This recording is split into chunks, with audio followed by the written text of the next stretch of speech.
राजनीति में पद खुद इंसान को काबिल बना देता है। बस इरादे नेक होने चाहिए और प्रदेश की तरक्की के लिए दिल में जुनून होना चाहिए। आपके कोमा में जाने के बाद कितना कुछ बदल गया है, सोच भी नहीं सकती। क्या बदल गया है? हमें याद रखना चाहिए, जिंदगी में जो कुछ भी होता है ना, वो जिंदगी का एक हिस्सा ही होता है। रागिनी कोमा से बाहर आ चुकी है। एक बार अच्छी तरह से समझ लो राजवीर, मीडिया वालों ने सोनाली का मुद्दा तो खूब उठाया था, लेकिन अब वो मुद्दा ठंडा हो चुका है। चुनाव के मौके पर मैं फिर से ऐसा कोई मुद्दा उठता हुआ देखना नहीं चाहता।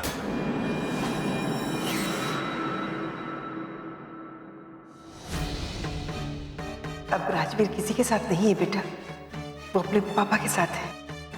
उसके पापा और वो अब दोनों एक हो चुके हैं। देख लेना बेटा क्या बयान देना है, लेकिन एक बात का ख्याल रखना, इसमें राजवीर का नाम ना आए। हाजी, राजवीर क्यों नहीं आए? वो कहीं बाहर गया होगा बेटा, आ जाएगा। क्यों नहीं आएगा? जरूर आएगा तुम्हें देखने के लिए। आपके कोमा में जाने के बाद कितना कुछ बदल गया है, सोच भी नहीं सकती। अरे कुछ नहीं हुआ बेटा, तुम अपने दिमाग पर जोर मत दो, सब ठीक है।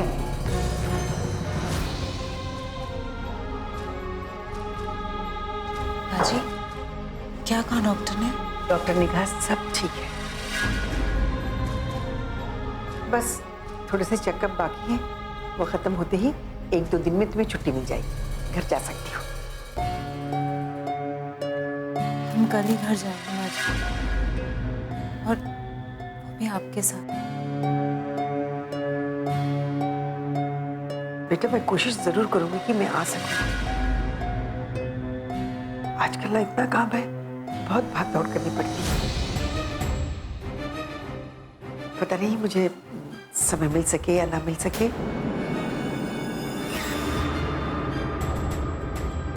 आप ऐसे क्यों कह रहे हैं माजी? क्या काम बहुत ज्यादा है? दरअसल पार्टी अध्यक्ष महोदय माजी को मुख्यमंत्री पद देना चाहते हैं। क्या सच में? हाँ, प्रदेश की राजनीति में एक उथल पुथल मची हुई है। आचार्य जी ने माजी को प्रस्ताव तो दिया है, लेकिन माजी ने अभी तक हाँ नहीं किया। ये क्या बात हुई माजी? आपको मुख्यमंत्री पद का प्रस्ताव मिल रहा है और आप उसे स्वीकार करने से इनकार कर रही हैं? हाँ बहू, जिम्मेदारी लेना बड़ी बात नहीं है, उसे निभाना बहुत बड़ी बात है। लेकिन हमें आप पर पूरा विश्वास है कि आप अपनी जिम्मेदारी पूरी तरह से निभाएंगे, और जब आप मुख्यमंत्री बन जाएंगी तो इस प्रदेश की तरक्की भी होगी। देखते हैं बहू, हालात ने मुझे यहाँ तक तो पहुँचा दिया, आगे क्या होता है पता नहीं। वैसे भी यहाँ तक पहुँचते पहुँचते मैं बहुत कुछ खो चुकी हूँ, अब और खोना नहीं चाहती, सुकून से जीना चाहती हूँ। क्या बात है माँ जी, ऐसा क्या खो चुकी हो?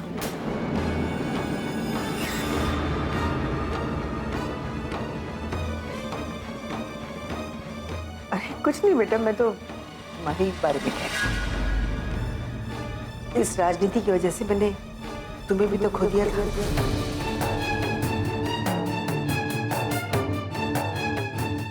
लेकिन भगवान ने मेरी प्यारी बहू को मेरे पास वापस भेज दिया। माँ जी, आप भी थक गई होंगी, घर जाइए, थोड़ा आराम कर लीजिए। इतने दिनों के बाद मैं होश आया, मैं नहीं जाऊंगी, तुम्हारे पास ही रहूंगी।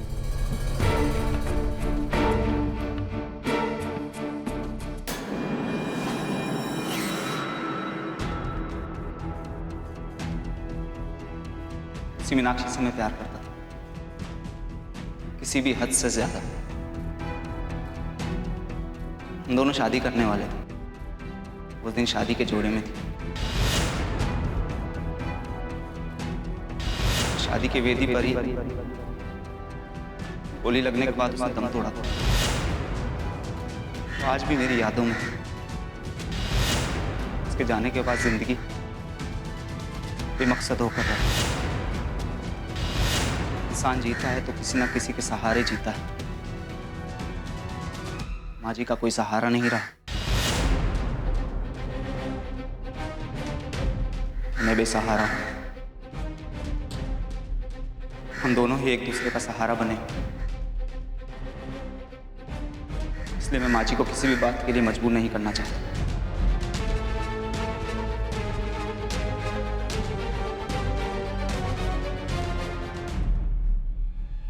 निधि बेटा, कहाँ खोई है? माँ, आप आ गई। मैं आप ही का इंतजार कर रही थी। क्या हुआ, आचार्य जी से मुलाकात हुई? हाँ, आचार्य जी से बात तो हुई। वो भी इसी बात से परेशान है कि अब तक शारदा देवी ने रजामंदी नहीं दी, और अगर जल्द ही उन्होंने हाँ नहीं कहा ना, तो उन्हें किसी और के नाम की घोषणा करनी होगी। नहीं माँ, ऐसा नहीं होना चाहिए। प्रदेश की मुख्यमंत्री आंटी जी को ही बनना चाहिए। हाँ, पर वो माने तब ना। वो तो किसी की सुनने या मानने को तैयार ही नहीं, और उनके ना करने की वजह भी तो किसी की समझ में नहीं ना आ रही। और आचार्य जी तो ये भी कह रहे थे कि विधायक चाहे जो भी कह ले, पर बलदेव सिंह इस शहर में चुनाव कराना चाहते हैं, और आचार्य जी ये नहीं चाहते। वो नहीं चाहते कि दोबारा इसी सरकार का गठन हो, और मुख्यमंत्री पद के लिए हाँ नहीं कहकर दूसरी तरफ शारदा देवी भी यही कह रही है। माँ, कहीं आप ये तो कहना नहीं चाहती कि भले ही आंटी बलदेव सिंह से अलग रह रही हो, लेकिन बलदेव सिंह ही उन्हें मुख्यमंत्री पद लेने से मना कर रहे हो? हम भी यही सोच रहे हैं बेटा, हमें भी यही लगता है। आखिर दोनों है तो पति पत्नी, भले ही साथ ना रह रहे, पर अलग अलग होते हुए भी पति पत्नी तो कहला ही जाएंगे। नहीं माँ, मुझे नहीं लगता कि आंटी जी प्रदेश को भूलकर अपने पति की बात सुनेंगी। राजनीति में कुछ भी हो सकता है बेटा। हमें शारदा देवी से बहुत उम्मीदें हैं, और अगर वो अपने पति की बात मानती है तो वो हमारे साथ धोखा होता है, हमारे विश्वास के साथ खेला जाएगा। इसीलिए तो कह रही हूँ माँ, ये सच नहीं हो सकता। पर माँ, शारदा आंटी के बारे में सोचकर ऐसा बिल्कुल नहीं लगता कि वो अपने पति की बात सुनकर प्रदेश पर फिर से चुनाव ला देंगी। खैर, जो भी है पता तो चल ही जाएगा।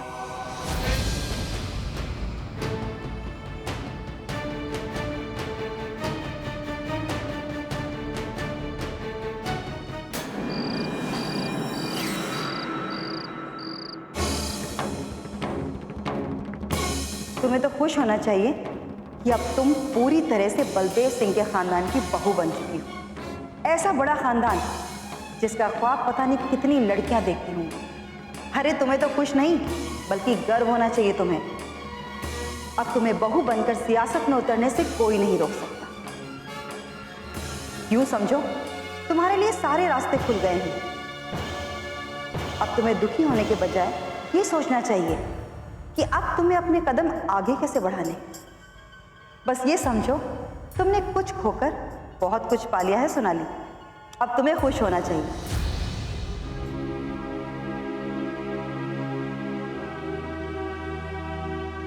क्या हुआ राजवीर, परेशान से लग रहे हो? कुछ बात हुई है? कुछ नहीं सुना।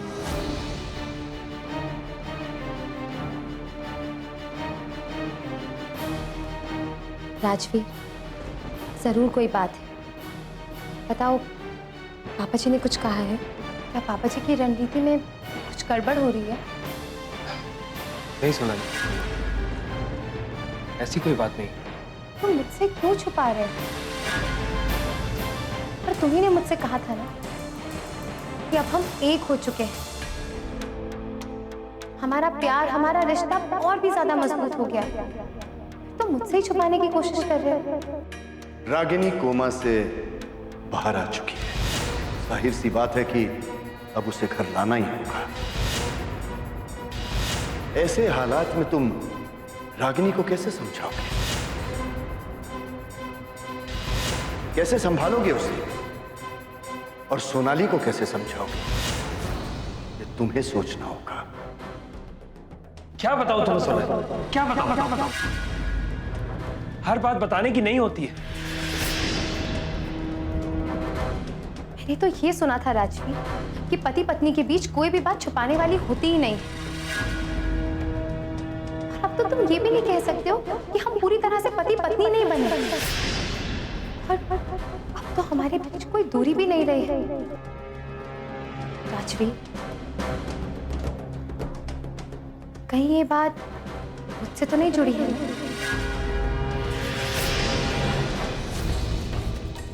राजवीर, मुझे हासिल कर कर तुम खुश हो रहे थे और मुझे समझा रहे थे। कहीं ऐसा तो नहीं है कि अब तुम्हें पछतावा हो रहा है?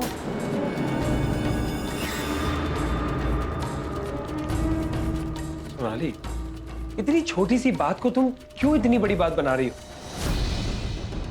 देखो सोनाली, मैंने तुमसे प्यार किया है, तुम्हें अपनी पत्नी बनाया है, तो मैं बस इतना ही कह सकता हूं कि मैं इस रिश्ते को हर हालत में निभाऊंगा।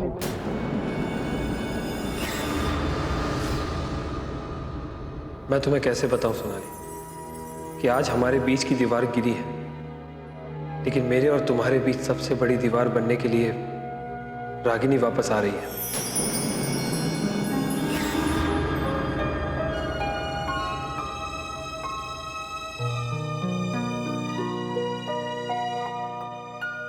आखिर ऐसा क्या हो गया है कि राजवीर अचानक परेशान हो उठा?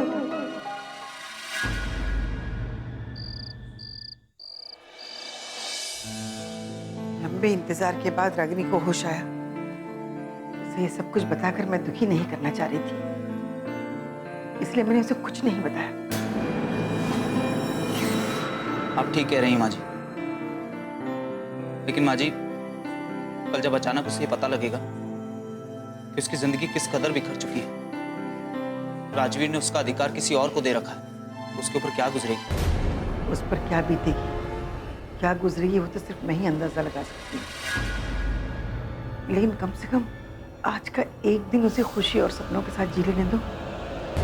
कल तक मैं भी उस घर में रहती थी, मैंने देखा है राजवीर के दिल में रागिनी के लिए कोई जगह नहीं है। पता नहीं अब तो मैं भी उस घर में नहीं है, रागिनी उस घर में कैसे रह पाएगी? जबकि राजवीर ने सोनाली को भी उस घर में लाकर बिठा लिया। माँ जी, अगर आपको ऐसा लगता है कि रागिनी वहां खुशहाल नहीं रह पाएगी, तो आप उसको अपने यहाँ ले आइए। नहीं आदित्य, ये तो वही बात हो जाएगी, राजवीर की गलतियों को उसका श्रेय देना। राजवीर और सोनाली के रिश्ते को स्वीकार करना ऐसा नहीं होना चाहिए आदित्य। उस घर की बहू बनने का अधिकार सिर्फ रागिनी को है और राजवीर को उसे ये अधिकार देना पड़ेगा। कल की खुशियों के लिए और उसके अधिकारों के लिए रागिनी को उसी घर में रहकर लड़ना होगा।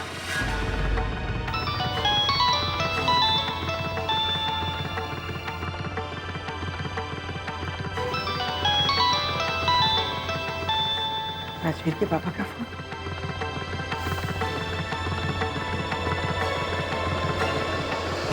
हेलो, तुम्हारे लिए एक बहुत बड़ी खुशखबरी है।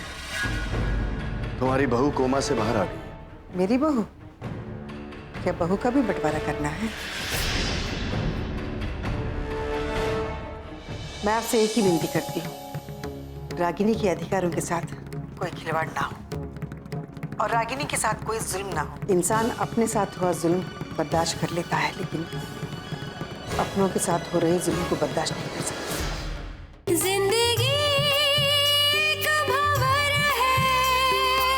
मैं रागिनी से मिलकर आ रही हूँ। मुझे इस बात का ख्याल है कि वो मेरी बहू है। होना भी चाहिए, क्योंकि वो तुम्हारे सबसे करीब है। मैं तो ये सोच रहा था कि जब तुम उससे मिलने जाओगी तो उसे अपने साथ ले जाओगी, आपका बेटा तो आपके रास्ते पर चल ही रहा है। जिस तरह मैंने सारे अधिकार छोड़ दिए, उसी तरह रागिनी भी अपने सारे अधिकार छोड़कर मेरे पास आ जाए रहने के लिए। यही चाहते हैं ना, ताकि आपके बेटे की गलतियों पर किसी की नजर ना पड़े, कोई मुद्दा ना खड़ा हो जाए और आपका समीकरण बिगड़ ना जाए। यही चाहते हैं ना आप? वाह शारदा वाह, तुम तो सचमुच बहुत दूर की सोचने लगी। जबकि मैं ये सोचकर कह रहा था कि रागिनी तुम्हारी बहुत प्रिय रही है। अगर बेटा मेरे पास है तो बहू क्यों ना तुम्हारे पास रहे। आखिर तुम्हारी देखभाल के लिए भी तो कोई चाहिए। आपसे अलग होकर एक बात तो बहुत अच्छी हुई, अब मैं लोगों के मंसूबों को समझने लगी और मैं अपने बहू को ये सलाह कभी नहीं दूंगी अपने अधिकारों को छोड़कर मेरे पास चली आए। इसका मतलब ये हुआ कि तुम जानबूझकर मेरे घर में मुद्दे खड़ा करना चाहती हो। नहीं, मैं बिल्कुल ऐसा नहीं चाहती। मैं आप जैसे राजनीतिक नहीं बनना चाहती। आप तो सबको अपने ही जैसे समझ बैठते हैं। इस बात को मुद्दा बनाकर मेरी छवि खराब करना चाहती हो? मैं तो सिर्फ इतना चाहती हूँ, बस रागिनी को उस घर में उसका अधिकार मिले।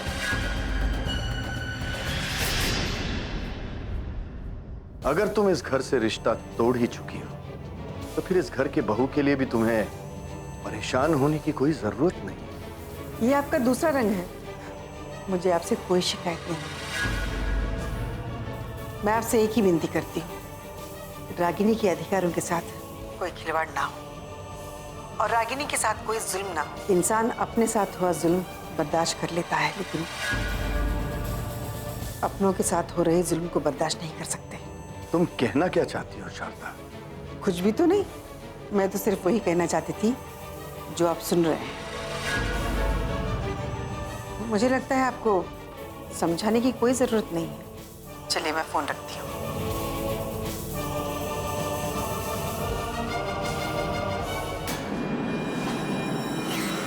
इस वक्त की बड़ी खबर। अपने प्रदेश की राजनीति में अजीब सी परिस्थितियों का निर्माण हो रहा है।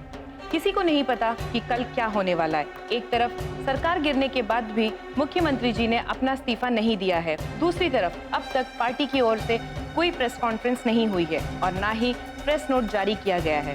अब पार्टी की रणनीति क्या है? क्या पार्टी किसी और को मुख्यमंत्री के तौर पर खड़ा करना चाहती है या प्रदेश में चुनाव स्थिति आने वाली है? जो भी हो, गुजरता हुआ वक्त जनता को अटकलें लगाने का मौका दे रहा है। तमाम तरह की अटकलें भी लगाई जा रही।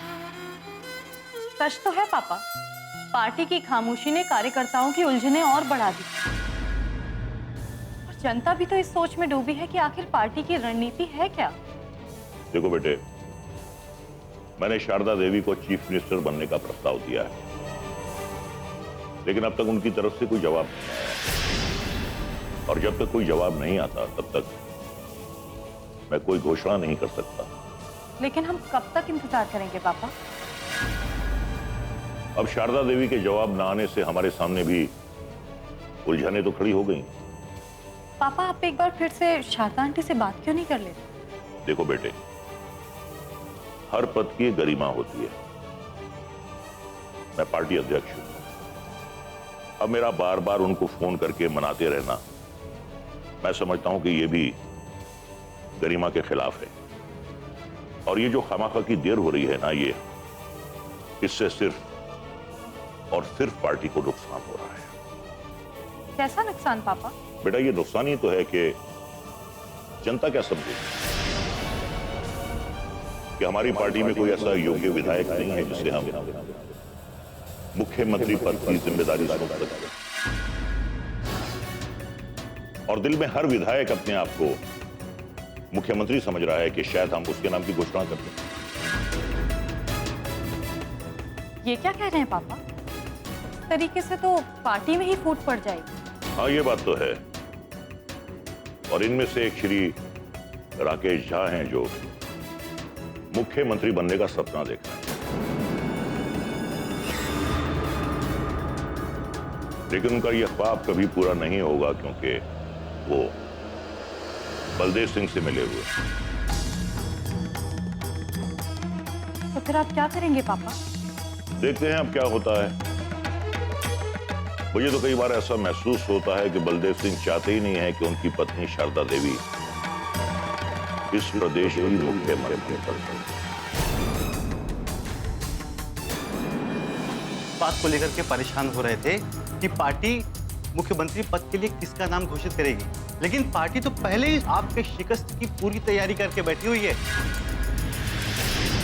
जिंदगी का भंवर है।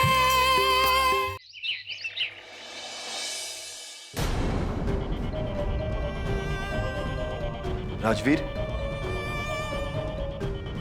हॉस्पिटल जा रहे हो बेटा? जी पापा, लेकिन थोड़ी देर में जाऊंगा। तुमने सोनाली से बात कर ली है?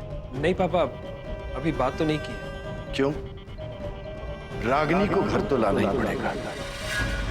मैंने तुम्हारी माँ से भी बात करके देख ली है और वो इस मुद्दे को उछालना चाहती है। इशारे इशारे में शारदा ने मुझे धमकी दी है कि रागिनी को उसका पूरा अधिकार मिलना चाहिए। क्या? हाँ, अब ये तुम्हें सोचना है कि तुम सोनाली को कैसे समझाओगे और रागिनी को कैसे संभालोगे। बस एक बात का ख्याल रखना, मैंने सोच रखा है कि प्रदेश में दोबारा चुनाव होगा और विरोधी तुम्हारी इस गलती का फायदा उठाने की कोशिश जरूर करेंगे। मैं कोशिश करता हूँ पापा। सोनाली परिस्थिति को समझ जाएगी और रागिनी को भी मैं समझाने की कोशिश करूंगा। नमस्कार सर जी, ये तो कमाल हो गया है सर। अभी जो खबर सुनकर के आ रहा हूं मैं, ये सुनकर के मेरे पैरों तले जमीन ही निकल गई। ऐसी कौन सी खबर सुन के आ रहे हो तुम? अरे वही मुख्यमंत्री पद के बारे में खबर सुनकर के आ रहा हूं। दरअसल आप जो खेल खेल रहे हैं ना, ये तो खेल ही रहे हैं, लेकिन आचार्य जी आपके साथ बहुत बड़ा खेल खेल रहे हैं और उस खेल को आप अभी तक समझ नहीं पाए हैं। ये सब क्या कह रहे हो सक्सेना? जो भी कहना है साफ साफ कहो। हम तो इस बात को लेकर के परेशान हो रहे थे कि पार्टी मुख्यमंत्री पद के लिए किसका नाम घोषित करेगी, लेकिन पार्टी तो पहले ही आपके शिकस्त की पूरी तैयारी करके बैठी हुई है। आपको पता है मुख्यमंत्री पद के लिए जिसका नाम घोषित करने वाले हैं वो कौन है? कौन है वो? कहीं राकेश झा तो नहीं है? अरे राजवीर बाबू, आप भी वही सोच रहे हैं जिसका अंदेशा सबको है, लेकिन आचार्य जी की रणनीति कुछ और है। फिर तुम तो बताओ कि कौन है वो जिसे हमें शिकस्त देने के लिए मुख्यमंत्री का पद दिया जा रहा है। उनका नाम है शारदा देवी।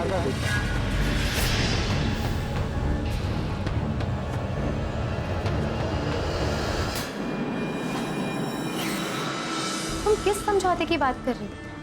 कौन सा समझौता करना है मुझे? वो मैं तुम्हें बताऊंगा, लेकिन फिलहाल जो हालात सामने आने वाले हैं उनके लिए तुम्हें अपने आप को तैयार करना है। अगर मां मुख्यमंत्री के पद को नहीं संभाल पाई तो वो इस्तीफा दे देंगी, लेकिन तब तक ये राजनीति की गहमा-गहमी तो खत्म हो जाएगी पापा। कुछ भी करके सरकार नहीं बनने देनी है और इसके लिए शारदा देवी को रोकना बहुत जरूरी है।